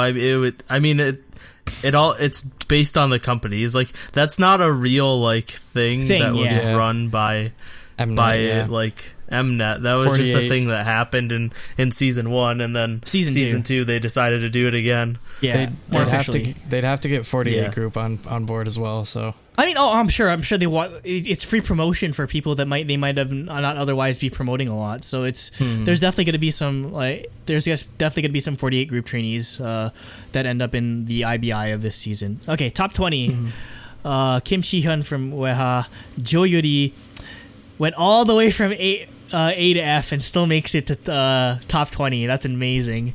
Again, she dropped herself. 10 spots. Yeah. Well, I mean, it's understandable for her to still be that high. It's awesome. Takahashi Juri was only 18th. Yeah, again, I thought she'd be in top 12 to be honest. Yeah, severely underrated. Jung Gyuri dropped out of the top 12 into the 17th spot. I'm kind of glad about that though, because I want her to do really well, like make it throughout the entire show, and then just go back to Promise. Yeah. Yep. Yeah, because so she reaps the benefits of having participated, but not have to promote in 2 groups at the same time. So basically, you wanted to be like Dreamcatcher in Mix 9, where they reap the benefits of the popularity, but don't get stuck under. They didn't reap any benefits from that show because there was no popularity. That's true. Nobody watched that show. Yeah. No, but now that I think about it's probably better for her to just not get locked into the final top 12 group for 2.5 years and be out of. She'd basically be out of From Is Not. It's From Is 8 at that point. So. Being away that long for the 2 years, but then she goes back. Where was I? Miru. Shiruma Miru, 16. I think she could do higher than that. Honestly, because I think she has a chance of making it. Yeah, because she's one of my favorites, definitely, and she's like the best representation of NMB48 in my Oshimen. When it comes to like all of the 48 group would be is Yamamoto Sayaka, who's also from NMB48. So I have to root for you. 15 was Llama Girl Kim Min-ju. I don't know why she's not in top 12. Why? I mean, look at who's in the top 12. That's true. But damn it, she deserves to be in top 12. I will, like, if there's anyone that actually lives in Korea that's watching this, vote for Kim Min-ju, for the love of God. Vote for her. She deserves it to get in. 14, we got Yamada Noi. Again, I'm fine with her not making it into the final group, honestly, because I feel like she's like no disrespect to her talents, but she's definitely very popular. Yeah, she's a meme. yeah, exactly. She is a Jui like Japanese Jui, and Yeah. that's where all of her popularity comes from. Like, and that's not a bad thing. But Yeah, it's not a bad thing. It's definitely good. I don't 'cause think she would fit in the group. Yeah, she's pretty young too, so I don't think it kind of restrict what concept they could be able to do if they were. She's 99. Like, she's gonna be 5 years older than Wanyang, who's gonna make it. Who's like so. 5 feet taller than 99's pretty old in the show. Scary, God, it's but so weird. And no, but I've been watching like clips of her in like AK Bingo and she's not that well known, or she's known for having the husky voice, but she's not that popular in comparison to like a Sakura or a Jurina. So side note, is anyone older than Gon, or is she the oldest for sure? I'm not sure. He's 94, yeah, so Gon, I don't think there's... No, yeah, she's the oldest. Nobody's past like 95. There's a 95, yeah. Saho's 94. Oh, really? Yeah. I didn't know. She has a baby face. I thought she'd be like 2000, but she's 94. Yeah, because you would thought that because she's a baby face and she has such a 4 soft years voice. older than you. So Yeah. you wouldn't think she'd be that old. So I was like, oh, she's probably still in high school. Nope. Yeah, there's a couple like 96s Yeah. and stuff, but the 13th 95s. spot was occupied by Jurina, but she was not able to come because of health issues. And I believe they filmed this before they made the official announcement that she would be She's dropping. Yeah, she would be making a hiatus from all activities, which she hasn't done in years. So again, we wish her the best. And again, we're talking about how like it was weird how they gave her the spot even though she wasn't there. But again, I feel like there would have been a huge controversy if they just took away her votes. Like the people who voted for her, who got her into 13th spot, would Yeah. get really mad if their votes just got moved or just got disallowed like that. So yeah, it's the best they could do under short circumstances because it lined up that it so happened that all of this happened like just as they were filming. So Yeah. it was a victim of timing mostly. Yep. Also, one thing I'm sure this didn't actually happen, but I'm considering she's in 13th. I'm wondering if she was actually in the top 12, but they like X'd her out a little bit, like Maybe fudged the votes. Yeah, maybe because it would have been weird to like have because with top 12 they usually let them like say something like on their own, but Yeah. it would have been weird if somebody wasn't there. I guess with Jurina making top 12. Yeah. Interjection. Saho is 94, Yeah, I said that. so she's old. Did you? Yeah. Oh, Yeah. I was literally looking through all their ages and like only half paying attention. Yeah, You she's basically she's pulled fairly. hashtag me I did this exactly episode. what you did. Yeah, pretty much. Yeah, again, because she has a super baby face. Like I looked up clips like from even a couple of years ago. I'm just like, yep, she hasn't aged a day. Yeah, there were a top- couple of Japanese trainees that were 95 Yeah. as well. All right, your top 12 after the first elimination was at number 12. You had AKB48 Honda Hitomi. I'm happy with her. VTech. I'm happy with her in the group. Honestly, she's really good. She's really good. Number 11, we have AKB48's Takeuchi Miyu. I'm very worried about this. I'm very worried about this. I am also. I think unless she like, well, I don't know, because now she'll get to do vocal performance and just show off like her amazing skills. Yeah, so hopefully that keeps her up there. Yeah, she might be. But yeah, she definitely is on. She's one of those ones that has a chance of not making it. Yeah, but I mean, she might be like a reverse Park Udam, because remember Udam did so well in the evaluation, but didn't end up making the final group. So she might be like that, where she's not getting as recognized, but then bam, once it comes to like the position of evaluations or maybe like the actual like the original songs that they write for it, she's definitely going to be really good. And also she's super popular again. There's a lot of people that like buy banners or like banner ads and like billboards for her or whatever. I'm surprised at how many people are buying them for the Japanese trainees, because I don't know if it's like Korean fanboys or just exclusively, or if it's just like or Chinese or Japanese people buying it. But there was a surprising amount of Japanese trainees getting a lot of support, like with. Because it's not cheap. Like these billboards cost like hundreds of thousands and millions of won probably. So. Yeah, her speech was one of the few times I cried too. Oh, I cried because she was talking about how she had never gotten like top 100 or whatever. Yeah, because how it works is top 100. Like, Senbatsu is like the top like 17 or 18 or whatever. I forget exactly. It's like the top 20, and then each subsequent like group afterwards, like below that, gets gets their own like album track on what would be that release.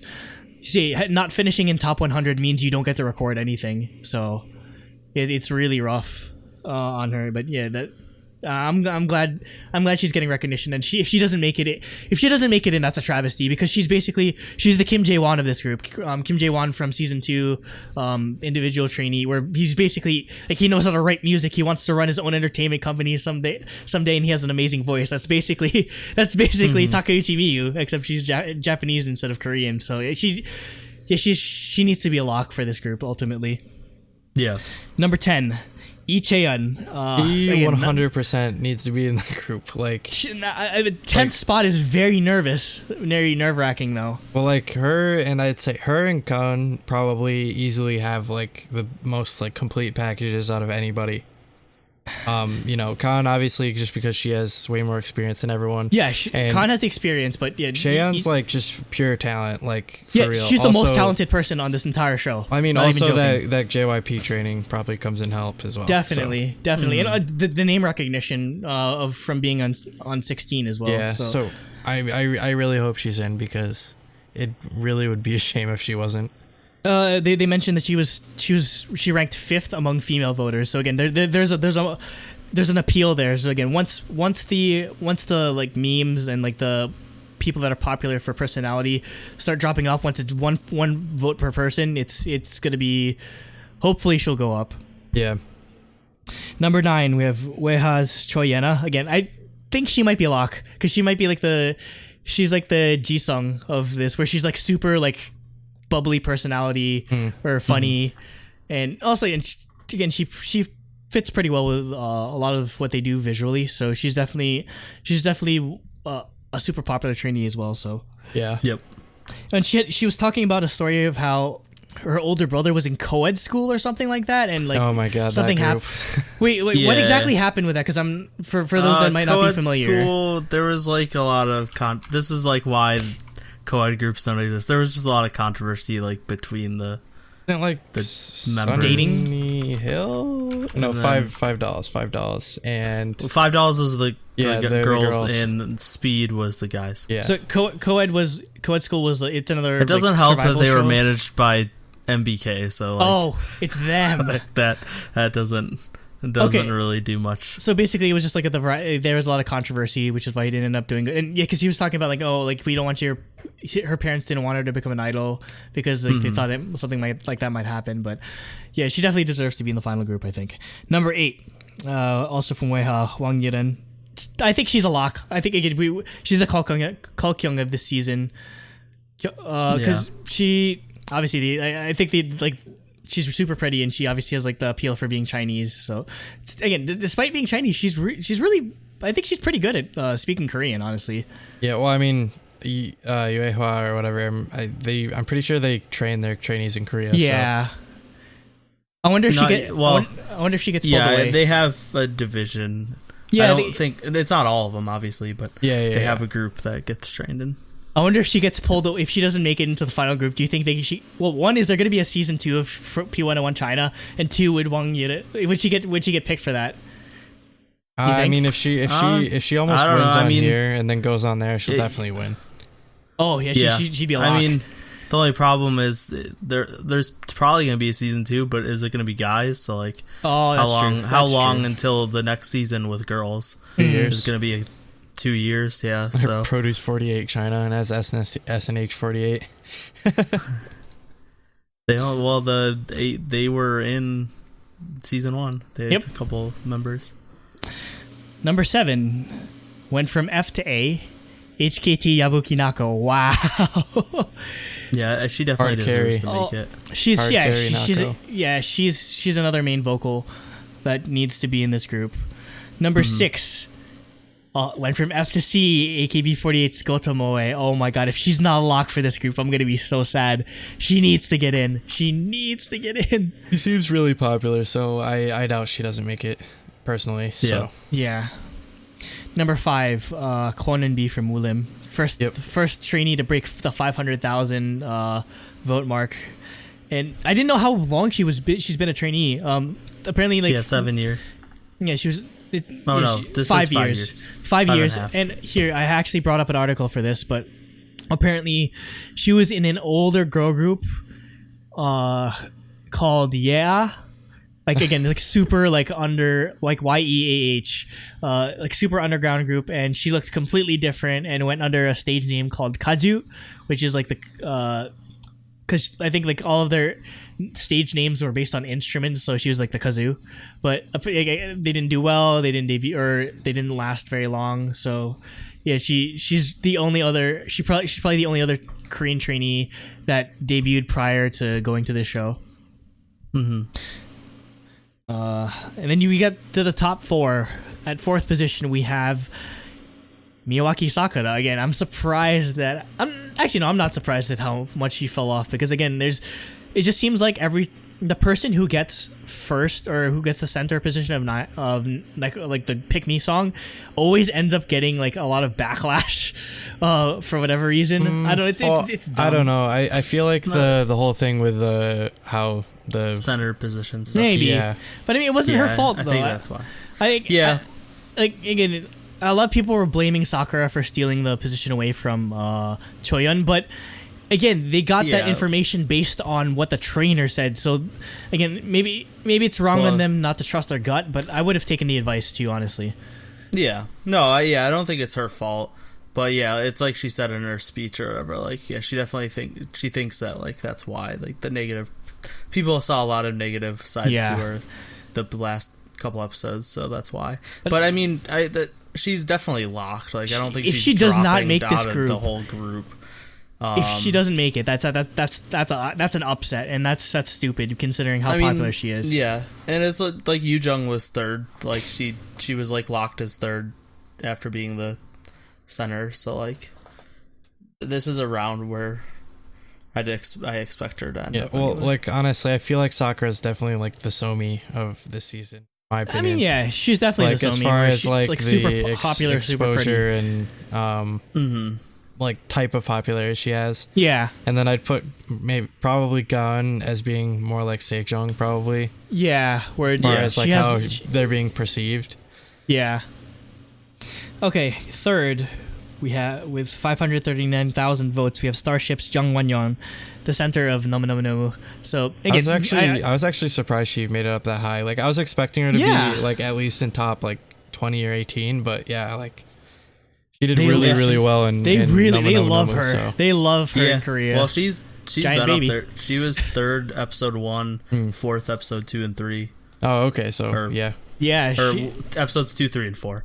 And Starship, Starship in general just has super popular trainees. Yeah, well, yeah, they just stood out well in their introductions. And stuff. They have great personalities, and they're super talented. Exactly. So that's they're gonna appeal so easily, which is why like number 2 was An Yujin from Starship. Which again, I am not surprised that she's basically the most I'm sorry, Gan, but she's probably the most popular Korean trainee right now, because again, it feels like a lot of people are just super high.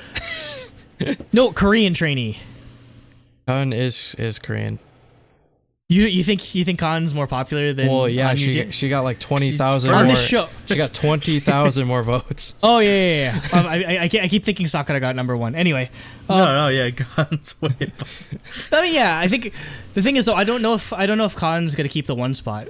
To be completely honest, she will. Yeah, I think she's had it the whole show. I don't think she's gonna lose it. I mean, I don't think she's gonna like not make the top 12. But again, like a lot of people were saying that she kind of felt a bit too safe, which might play into her not getting as much screen time. So again, we'll have to see how much screen time she gets later in the series, and because screen time there's definitely a direct correlation between how much screen time you get and like how high you are in rankings, because like even with how popular she was prior to going in, I don't know if she'll be able to keep or she might fall into a situation where there's this happens a lot of times where people think, oh, you're safe, and they don't vote for you, and then all of a sudden you just start going down. Like I feel like that's what happened. That's what happened with Daewee. That's what happened with Kim Semo. Like people who just assume you're a lock and they vote for other people that they also want to get in, and all of a sudden you might.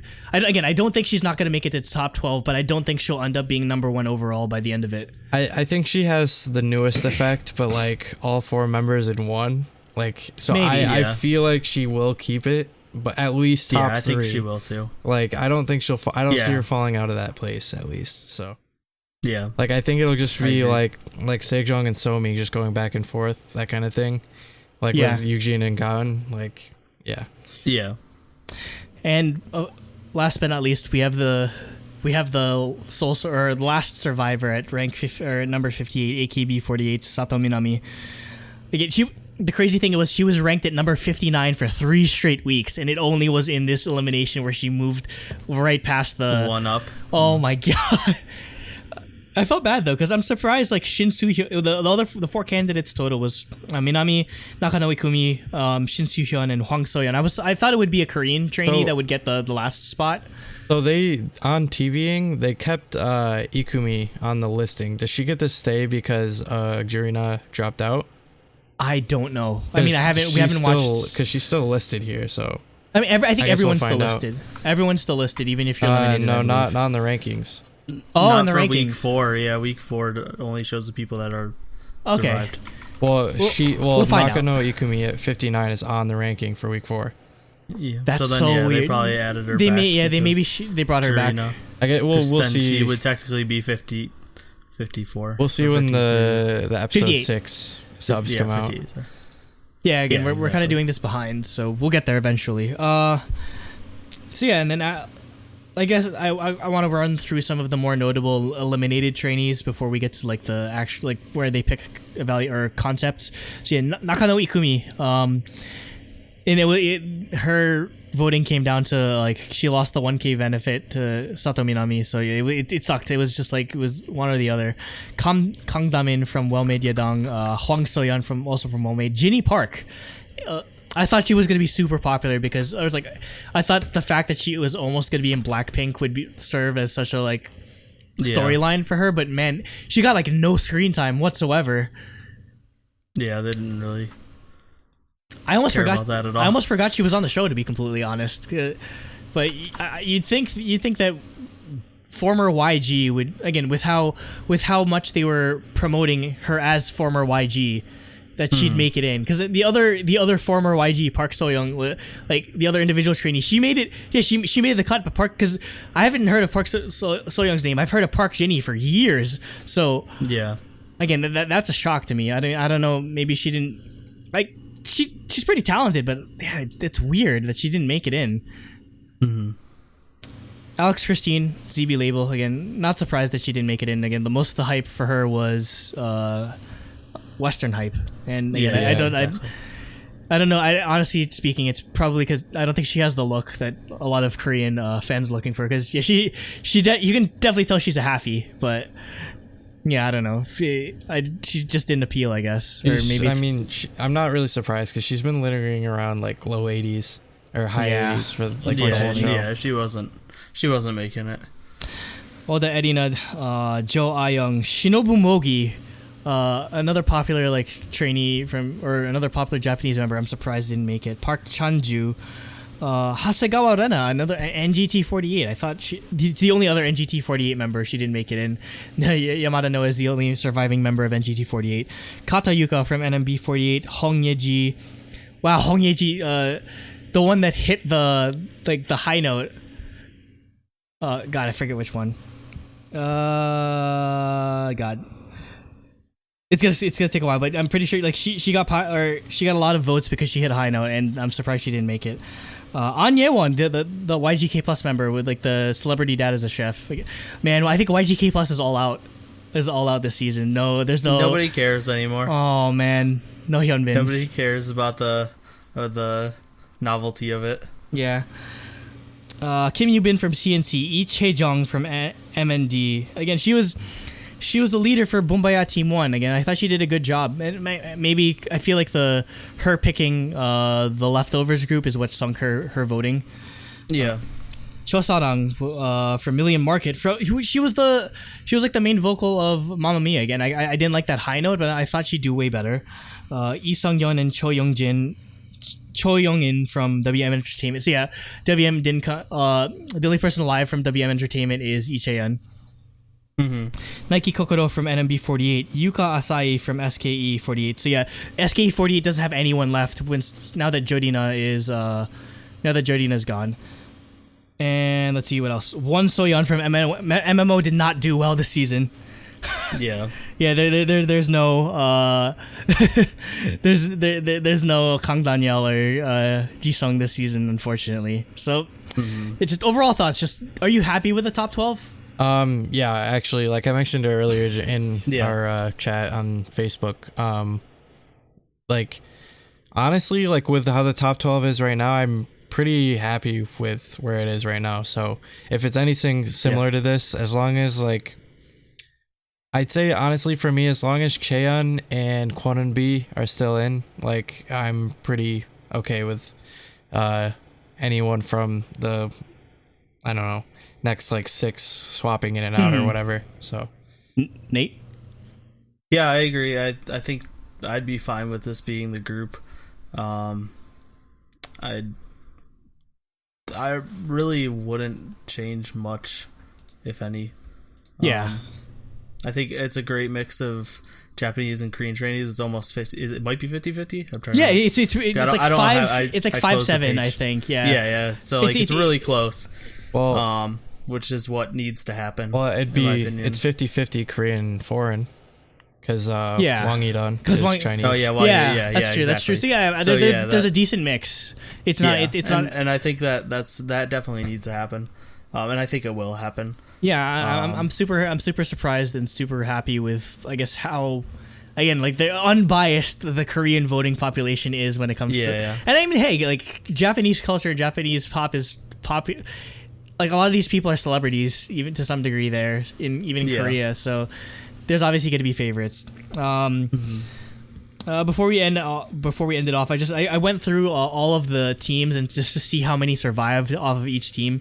So Love Whisper Team 1 had 4 people survived out of 6. Team 2 had 3 people survive out of 6, and Team 2 won. That's crazy. There's a lot of teams that they won, but a lot of their members got eliminated. Yeah, they still. The only person that was the only teams that were completely safe, or a song that was completely safe, was Nomu Nomu Nomu, where both teams survived with everyone else, but everyone, like all the other teams, had a lot of members lost. So yeah, it was actually interesting because for China, the winner of each team got to save one of their members, which was like kind of cool. If they did that here, oh man, that'd just I feel like that'd just be a boiling point for controversy, just because like, oh, why'd you save this person so I'm glad they didn't institute that. And then after that they talked about the concept, like the songs that they would be doing, which isn't the next evaluation. It's because the next is the position evaluation, where they each pick like dance, rap, like all that sort of stuff. Dance, rap, vocal, one of those 3, and then pick a song. And then if they do it where you're compared against the other members of your team, that's gonna be weird. That's usually how they do it. Yeah, so. I don't like that voting style, because you always end up with good teams, but people get destroyed on votes. So of the concepts, anything stand out to you? And Nate, I was gonna point out, like, there's a lot of tropical house songs when it comes to the concept. There's 2. One is called Rumor. Plus there was like the A-Pink style innocent pop song. There's a lot of those. Yeah. The song called 1000% was like, they called contemporary girls pop, which sounded like G-Friend. Rumor sounded like tropical house. It's coincidentally, it's Card. Also like Card. Reaching You was New Jack Swing. Rollin' was more tropical house. I Am was hip hop. It sounded a bit like EXO or 17 to me, and Meet Again was like the cutesy A-Pink girlfriend sort of thing. So there's a good mix of, it's not like too girly and not like too like girl crush. So it'll be interesting. It will get a good mix of teams when it comes to like, actually it'll help filter out like what the final group's going to be. So yeah. All right, final thoughts, guys. I think I want to go to bed. Yeah, me too. Nate. So this is what my final thoughts are. It's late. Yeah, I know. No, yeah, I think show's going well.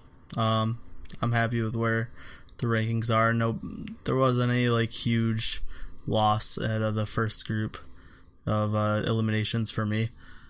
I thought all the performances were good. Looking forward to more. Jacob. Yeah, like I said, I'm happy with the current top 12. So hopefully, if it's anything similar towards the end, I'll be happy with that. So yeah, I'm happy with how the show's going so far. Yeah, I think just maybe it's because girls again. I think I like the season. The season's way more interesting than season 2 was.